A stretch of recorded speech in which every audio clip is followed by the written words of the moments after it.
আমরা আলোচনা করব কিডনি স্টোন নিয়ে। কিডনি স্টোন সাধারণত কিডনি, ইউরেটার বা ব্লাডার যে কোনো জায়গায় থাকতে পারে। কিডনি স্টোন এক হতে পারে বা একের বেশি হতে পারে। কিডনি স্টোন অ্যাকচুয়ালি এটা বিভিন্ন ক্রিস্টাল জমে তার যে সলিড মাস তৈরি হয় তাকেই কিডনি স্টোন বলা হয়। কিডনি স্টোন বিভিন্ন টাইপের কিডনি স্টোন আছে। তার মধ্যে কমন যে কিডনি স্টোনগুলো সেটা হচ্ছে অক্সালেট স্টোন, ইউরিক অ্যাসিড এবং urate stone, phosphate stone, mix টাইপের স্টোন এবং সিস্টিন স্টোন। এর মধ্যে ক্যালসিয়াম অক্সালেট স্টোন এবং ক্যালসিয়াম ফসফেট স্টোন হচ্ছে খুব কমন স্টোন। এবার ইউরিনারি স্টোন কাদের হওয়ার চান্স খুব বেশি?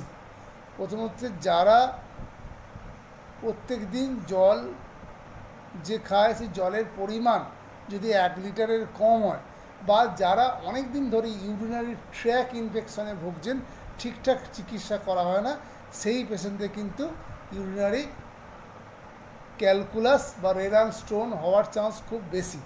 এবার রেনাল স্টোন হলে কী কী সাইন সিমটম থাকে? রেনাল স্টোনের প্রথম সাইন সিমটম হচ্ছে পেন।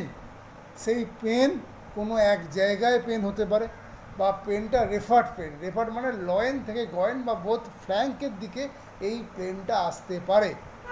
এছাড়া এর সঙ্গে হিমাচুরিয়া বা পেচ্ছাপে রক্ত আসতে পারে, ফলে পেচ্ছাপের রং লাল হতে পারে, বা পেচ্ছাপে পাস আসতে পারে, তখন তাকে বলা হয় পাইউরিয়া। তার ফলে কিন্তু ইউরিনের কালার টার্বিড বা ঘোলাটে হয়। এছাড়া পেশেন্টদের রাত্রিরে স্লিপ ডিস্টারবেন্স হয়, নশিয়া বা বমি বমি ভাব থাকে বা বমি হয়, এবং পেশেন্টের খিদে অনেক কমে যায় এবং পেশেন্টের ওয়েট লসও কিন্তু হতে পারে। এবার আয়ুর্বেদিক ভাষায় বা আয়ুর্বেদিক পদ্ধতিতে আমরা কিডনি স্টোনের কীভাবে ট্রিটমেন্ট করব? কিডনি স্টোনের ক্ষেত্রে আয়ুর্বেদে কিছু ডায়েট রেস্ট্রিকশন করা হয়। মেনলি বলা হয় অভিসন্ধ আহার যেগুলো, সেই জিনিসগুলোকে বাদ দেওয়া, সুগার জাতীয় খাবার না খাওয়া, এছাড়া পর্যাপ্ত পরিমাণে লিকুইড বা জল পান করতে বলা হয়। আয়ুর্বেদিক ভাষায় এটাকে বলা হয় মূত্রমার্গের রোধ, মানে মূত্রমার্গ রোধ। তার কারণ হিসাবে মূত্রাসমরি বা ইউরিনারি স্টোনকে বলা হয়। আয়ুর্বেদে এইটা সাধারণত পিত্তজনিত রোগ বলে উল্লেখ করা হয়। তাহলে কী কী ট্রিটমেন্ট করা হয়, কী কী মেডিসিন আছে? আয়ুর্বেদের ক্ষেত্রে কিছু ওষুধ মিশিয়ে তাকে জলে ওষুধ মানে হার্বস কিছু চারকে ওয়াটার এক্সট্রাক্ট বা কষায় বানিয়ে খেলে কিন্তু ভালো কাজ দেয়। তার মধ্যে হচ্ছে যে শতাবরী, গোক্ষুর, ইক্সু, সারিবা এবং